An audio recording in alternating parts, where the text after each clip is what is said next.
Good morning, everyone. Lots going on as usual. I messed up the intro and then I was streaming on YouTube and then I wasn't streaming on YouTube. So I've messed it all up now. So apologies about all that. Today is Tuesday, December 23rd, 2025. Holy smokeronis. Christmas Day is in a couple of days. Tomorrow is Christmas Eve. I love Christmas Eve. I'm a fan of Christmas, even though I think it's been corporatized on purpose. The more I think about it, the more I think about the origins of Rudolph the Red-Nosed Reindeer and how it all came to be and how we celebrate now this corporatization of gift giving rather than this celebrating what was it originally. And the original celebration, I think, of Christmas was the solstice, right? Like the sun falls starting in August, the sun, or even July at the summer solstice, the sun starts to rise at a lower height every day until the 21st of December. And then the 21st to the 24th, it rises to the same low height for 3 days. The sun hangs for 3 days. And then on the evening of the 24th, going in the 25th, the sun rises higher that day than it had previous in the last 3 days. And that indicates a restoration, a rebirth. And that's the, way back. What's celebrated at Christmas fundamentally is way older, a lot older than Christianity. And Christmas, I think itself was a pagan holiday that was adopted into Christianity. And it's one of those things. And I'm not trying to make anybody mad or anything like that. I love Christmas. But I've been thinking a lot about what Christmas really is. And Christmas is, I think, like there's a lot of layers to it. It's complicated, like ogres and onions. Okay. The UK stops live lobsters being boiled. They say this is inhumane, but halal slaughter, that's fine. No problems whatsoever. That's weird. That's a little weird, right? 9.7% pay increase over 2 years for Canada Post. How much money is that costing us? That seems like that's going to cost us a lot of money. And I don't know that we're going to get that money back because I feel like this time next Christmas, Canada Post is going to say, we're either going on strike or you're giving us another $1 billion. And then when we ask what happened to the last $1 billion loan that we gave them, they'll say, don't ask about that. And if you don't pay this, then nobody's going to have a Christmas because we're going to hold all the packages or something like that. They think they have leverage. And I think, why aren't we ending Canada Post at this point in time? Alberta moves forward with the citizen petition for referendum on Alberta independence. And so that's interesting because, not to say that I didn't think that we'd get there, but we're further along in the process than I thought. I thought it would be stifled, although I think that the times to stifle it are later in the process, because even a successful referendum goes into negotiations where the whole leaving thing can be derailed somehow. So I don't think we're out of the woods yet, but this separatist referendum is going better than any of Quebec's ever have. And Wiseman has been appointed as the ambassador to the United States. And that's interesting because he wants to increase Canada's population to 100 million by 2100, which is a lot of people coming in, and that's not great. And people have been very critical of that appointment. And yesterday, Mark Carney announced it on Twitter, and nobody's paying attention to politics now. Absolutely nobody's paying attention to politics in Canada right now. Nobody. Absolutely nobody. So there's a whole bunch of things that are happening because nobody pays attention to politics around Christmas time. And they move pieces, they move people, they move assets, they move bills. And right now the House of Commons is not in session, so they're not necessarily moving bills, but I think they're prepping things. And I think they really, right now what I'm seeing is C9 is having a big push. There's lots of media and op-eds by MPs and push generally by MPs as well, and cabinet ministers, talking about how C9 is not as bad as people think, and you're a low information person if you think C9 is an attack on you, and you can read your Bible and don't worry about it. So they're trying to manage the backlash because they're going to ram this damn thing through. And I want to be wrong about that. I really do. There's lots to get to. Let's get to it. First, we're starting with free speech, and this is on the wrong tab, but Mark Miller is somebody we're going to talk about in a minute. Carl says all Canadians should read this carefully. I'm not going to read all of it because it's a little wordy, but I'm going to give you the important parts, and the link is in the description. Carl says, they are flooding Parliament with distraction bills, so the public is overwhelmed and cannot see the one bill that makes the entire system possible. More than a dozen federal bills are advancing simultaneously, each attacking a different pillar of Canadian freedom, but S206 is the key.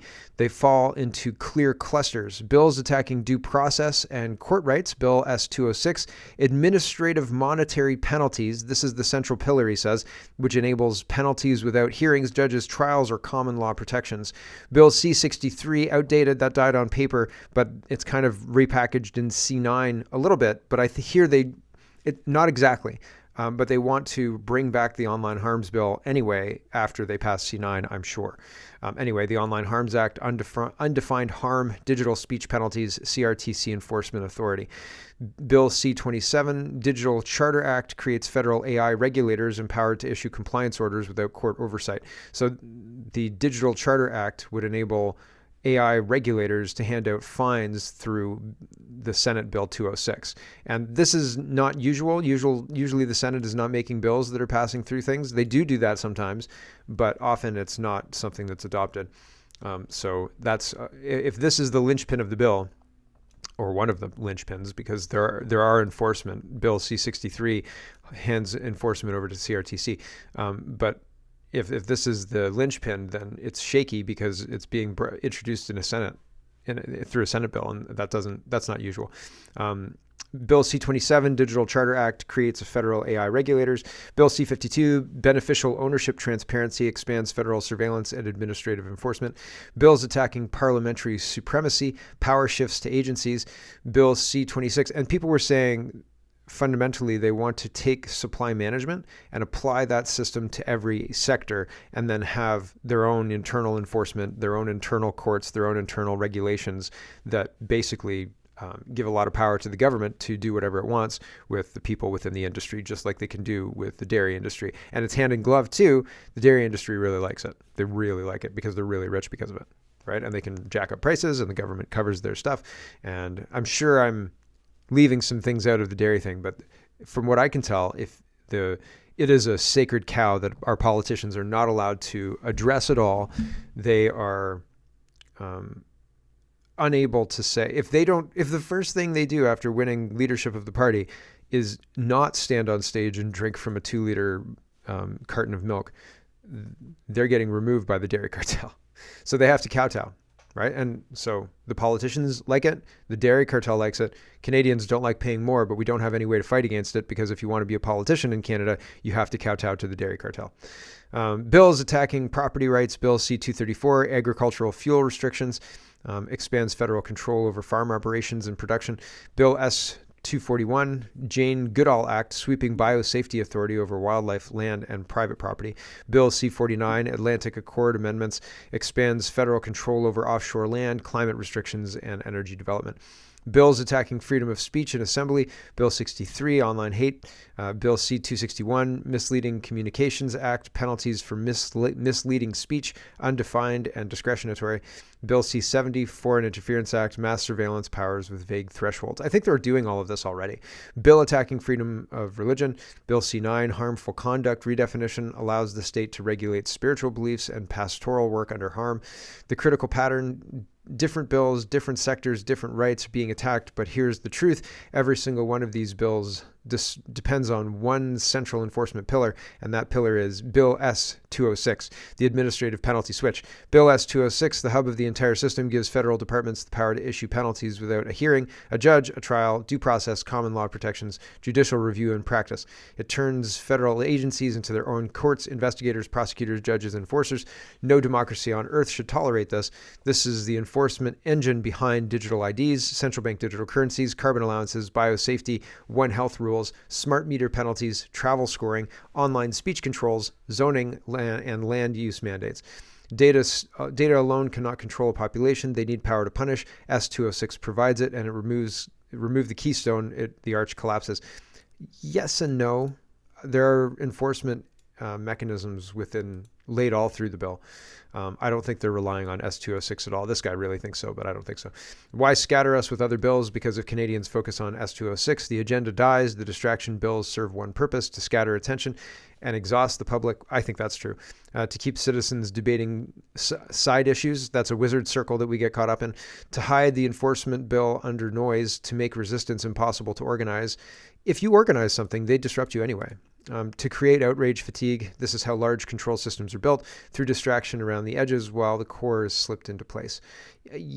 What they are building and why S206 is the core. Here's the architecture. Digital ID, who you are. CBDC is what you buy. Carbon scoring, how you move and heat your home. So yeah, it's insidious, and they're going to try and slip it in, and they're already doing it in a lot of places. Here's an example. Daniel says, I wasn't aware, I wasn't contacted. I found out on the radio that I was being sanctioned by the EU. Former Swiss intelligence officer Colonel Jacques Baud reveals how the EU put him on a sanction list with zero due process. My accounts were frozen. I can't travel. I can't even return home. Accused of pro-Russian propaganda for quoting a Ukrainian official's 2019 warning about NATO and war. No charges, no court, no defense, just political punishment that wiped out his livelihood overnight. Lieutenant Colonel Daniel Davies exposes why Baud's case signals a dangerous shift in Europe's approach to dissent and free speech. We're doing the same thing in Canada, and it should concern people, and people don't even understand the mechanics of it. And they're going to be surprised by it. Mark Miller is pushing. He says, nobody is criminalizing the Bible. He's responding to Jamil Giovanni. And Giovanni says, let's recap. Liberal committee chair called 3 books of the Bible hateful to justify criminalizing scriptures. Mark Carney then promoted that Liberal chair to cabinet. Liberals now argue they're trying to protect communities of faith. Do you believe them? Anthony Housefather's writing, the Combating Hate Act actually protects communities of faith. No, it doesn't. Absolutely not. And Mark Miller says, nobody's criminalizing the Bible. You can read it all you want. You just shouldn't be able to use a specific passage, whether it's in the Quran, Bible, Torah, or other, as a defense when committing a hate crime. Not hard to understand. Fundamentally, I don't think that's what this bill is about. I think that the bill is more about trying to remove honestly held belief or truly held belief as a defense. And you say, that man can't be a woman because it's a man. And I grew up to believe that men can't be women, they can only be men, and women can't be men, they can only be women. That's a truly held belief that I've grown up with for a long time. And they're going to try and strip that out through C9, and nobody's talking about that. Leslyn Lewis mentioned that a little bit, but I don't think that anybody's really pegging the real danger with this. The UK, people show up to your door and arrest you because of posts that you said online. In Canada, there are certain protections that prevent that, but they're trying to water them down. This is part of that. And so I hope I'm wrong about all of that, but I fear that I'm right. Melissa Lanceman is responding to Housefather's piece on the Combating Hate Act actually protects communities of faith. She says communities of faith disagree, all of them. Gaslighting message from a government that's failed to protect Canadians of all faiths. Well, at least somebody's talking about the all faiths. Everybody in Canada is put in danger. If I go to Iraq circa 2005, so magic wand, poof, I'm in Iraq in 2005. Oh my gosh. If I'm not in a safe zone, I am in danger. Doesn't matter what religion I am, doesn't matter whatever. The conditions on the ground in Iraq, anywhere in Iraq that's not in a U.S. Army base, are unsafe compared to like New York or Toronto. But the more people we import who are of a radical ideology and who hate the West, the more people who we import, the less safe everybody is, not just Jews. And everybody says, everybody being all sorts of media people, all sorts of other people, they're framing the danger that everybody in Canada is through one group only. And I don't understand why people tolerate it. It's a victimhood frame that we should not tolerate when not applied to everybody, because everybody's in danger, not just one group. It's crazy. It's absolutely bonkers. Anyway, I think it's funny. Melissa Lanceman is saying all faiths are put at risk. Okay, yes, she's right. They are. And we should all acknowledge that. Almira Al-Gawabi is responding to, well, here's Mark Miller. Again, Mark Miller. He says, the recent surge in hateful comments and threats towards Amira Al-Gawabi, the special representative on combating Islamophobia, are disgraceful and entirely unacceptable. Disagreement is legitimate. Harmful or abusive conduct, including disinformation, is not. What? Their government lied about the vaccine. They lied about safe and effective. Misinformation was the hallmark of the Trudeau government. And this guy's saying, oh yeah, well, you can't spread disinformation about this woman. She, according to reports, had spent $80,000 on an ideological $80,000 of taxpayer money on an ideological thing for Palestine or something. And Honest Reporting is responding, and I'll tell you what she says to Miller in a minute, but he says, it's telling that Al-Gawabi turned off the replies. Instead of answering for her decision to spend $80,000 in taxpayer money to advance her ideological agenda, she's now trying to cast herself as the victim after getting caught. Will anyone in Ottawa actually hold Al-Gawabi accountable for this? So she's done something wrong. There's public backlash. People don't like it. The position of combating Islamophobia is invalid in the first place anyway. It's not a valid position. It is done. Islamophobia, anti-Semitism, they're problems because they want to flip any kind of complaint about Islam or other religions that are covered by anti-Semitism. They flip any complaint about those things back on the person who's making the complaint. I don't want the call to prayer in my neighborhood at 5 o'clock in the morning. That's quite Islamophobic of you, Mark. Oh, the issue is no longer the call to prayer at 5 o'clock in the morning, violating noise ordinances. Now the problem is my racism, my Islamophobia, right? And it's bullshit. So I don't think these are valid positions. We shouldn't be paying people a salary, and she's getting a big salary. We shouldn't be paying anti-Semitic people who look out for anti-Semitism, a big salary either. And fundamentally, they shouldn't have $80,000 stipends in taxpayer dollars to bolster their ideological friends who are in the country. And so I think it's really, really strange that nobody's holding any of this accountable. And she's spent $80,000 in taxpayer dollars. And the problem is us noticing that she did that, right? And she says, thanks, Minister, for the support. I'm grateful for the countless number of Canadians who support my mandate and oppose Islamophobia and all hate. When she says all hate, I don't believe her. No one should face threats, hate, and mis- or disinformation, including while working for a more inclusive Canada for all. How can you be protected from mis- and disinformation when the government themselves engage in mis- and disinformation? How can you be protected from that? Because you could be listening to the radio, and the radio man could say, it's raining outside. And you could look outside and say, oh, that's misinformation. It's not raining outside of my car or my house, right? And like, this push for, obviously the problem here is disinformation and misinformation and hate, all these vaguely defined terms that are going to catch a whole bunch of people who are just innocently going about their day noticing things that the state would rather they not notice. Criminalized. How dare you mention it? You Islamophobe, you. So this is all invalid. And what they're trying to do is crush any dissent through legal, quasi-legal means. Mark Miller again says, oh yeah, so we've read that already.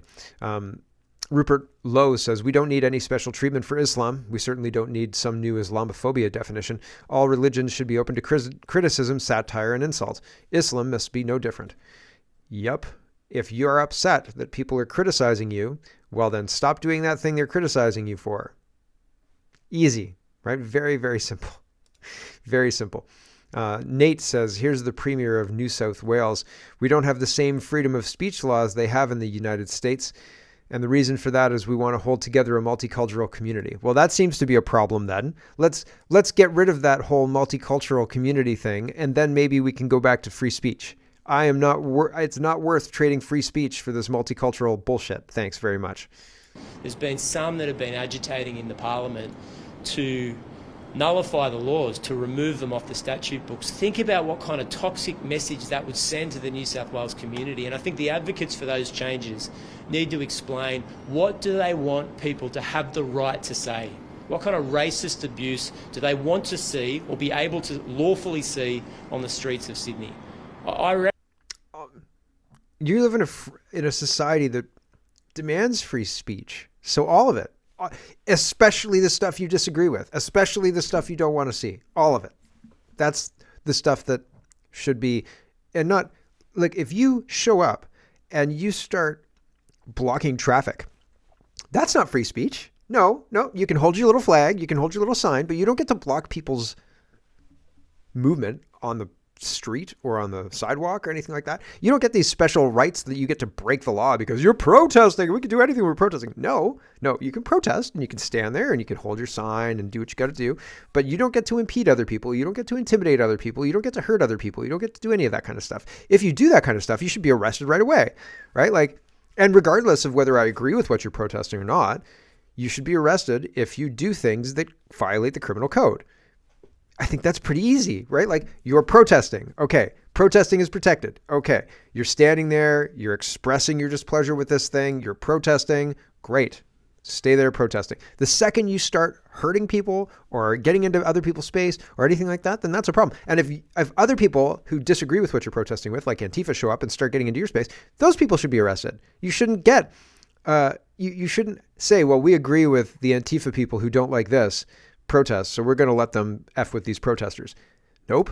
Like, justice is supposed to be blind. And so, like, we have all these problems, and he's saying, well, what do you want? Do you want hate everywhere? No, we want people's rights to be respected, and we want the law upheld. This is not a hard problem. Stop being an idiot, right? It's like saying to your kid, like, you've got to eat your vegetables. Oh, so I'm never allowed to eat anything ever again other than vegetables? Yes, that's what I said. You're never allowed to eat anything again other than vegetables. Exactly. You've got it. Perfect. Like, no, you idiot. Like, come on. You know, and I know that I didn't say that. So don't be an idiot, right? And this is the same kind of thing. Oh, you want all the hate everywhere? Oh, the hate guys are going to whip everything out and blah, blah, blah, blah, blah. No, moron. We have basic standards. We have laws that should be in force and aren't, clearly. So stop being an idiot and enforce the basic laws. Want to see or be able to lawfully see all of it on the streets of Sydney. All of it. I recognise, and I've fully said from the beginning, that we don't have the same freedom of speech laws that they have in the United States. And the reason for that is that we want to hold together our multicultural community and have people live in peace, free from the kind of vilification and hatred that we do see around the world. Nope. You don't get to come into a society that has free speech and live free of vilification and hate. That's part and parcel of the free speech thing. If you don't like it, don't listen. That's your right. And if it doesn't rise to being unlawful or something to that effect, if you're not saying, hey, let's kill that guy for being that guy, then you should never hear about it, right? You don't want to listen to it. You should never hear about it. That's that. And if the trade is we can have a multicultural society or we can have free speech, I choose free speech, you morons. Obviously, free speech is paramount. Then we can't have the multicultural society because that puts at risk the free speech that is paramount in our society. You can't just hand wave that stuff away. These people are lunatics and we shouldn't listen to them. Dom Luker says Nicaragua has banned the Bible from being brought into their country after the book was added to the prohibited entry list alongside weapons and drugs, meaning even tourists aren't allowed to bring the Bible with them if they visit. What if you have an electronic version of the Bible, like on your phone? Yowza. This comes amid widespread repression, including church closures, detention of clergy, bans on pub-fac religious processions, and the shutdown more than 1,300 religious organizations since 2018. So yeah, that's interesting. I didn't know that was going on, and something to be aware of. Right? Pretty crazy. We've got some financial news I wanted to do before we go, so I'm going to do it, but I should be saying goodbye to the stream now. TD Leaker says, I'm a management consultant of a federally regulated Canadian financial services company. We manage retirement savings, student loans, mortgages, the things people can't afford to lose. Last year, we replaced 1,200 frontline workers with AI. We called it modernization. In Canada, modernization means nobody argues. We announced it during an earnings call. Analysts nodded. Nodding is how you know you're safe. We said Canada must remain competitive. Competitive against who? I didn't say. Neither did they. We partnered with an American AI company. We said the data would stay in Canada. It didn't. But the slide deck did. We eliminated redundant roles. Redundant roles are people who talk to the public. We kept strategy. Strategy never answers the phone. We saved $38 million annually. I thanked our employees for their resilience. Resilience is what you demand after removing livelihoods. We stopped hiring quietly. In Canada, you don't announce layoffs. You let attrition do the violence. Our customer service queues got longer. We added a chatbot. We named it something friendly, like Maple. Maple could explain compound interest. Maple could not explain why someone's mortgage payment doubled. Maple told one customer their account was under review for optimization. That customer had 3 kids. Optimization is a word that sounds like math. It means you're stuck.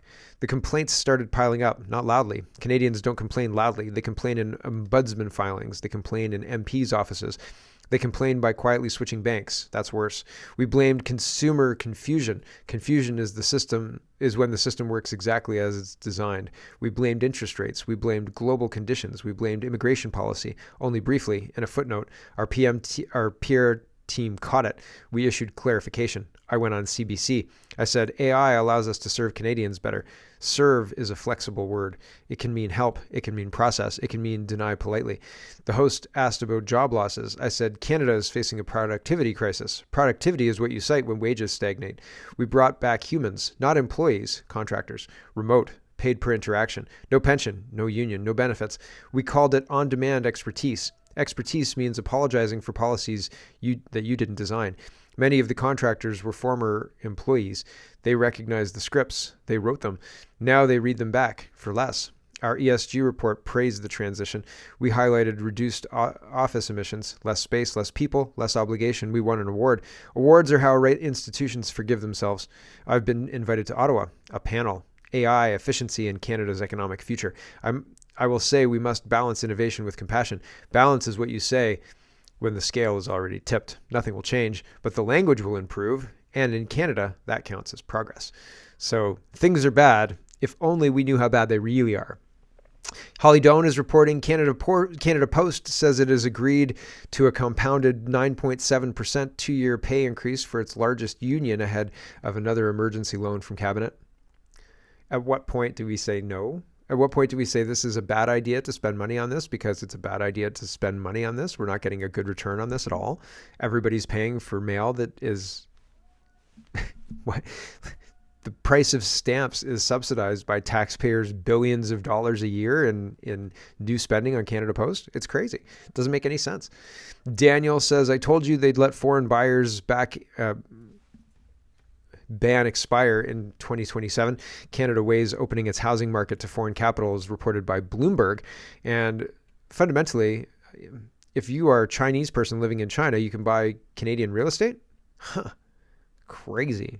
And the reason they're doing that, I think, is because we live in a Ponzi scheme. And if the foreign buyers don't buy the houses, then the housing prices drop too fast. And the boomers get mad because the boomers' nest egg is losing value right in front of their eyes, and they blame the politicians.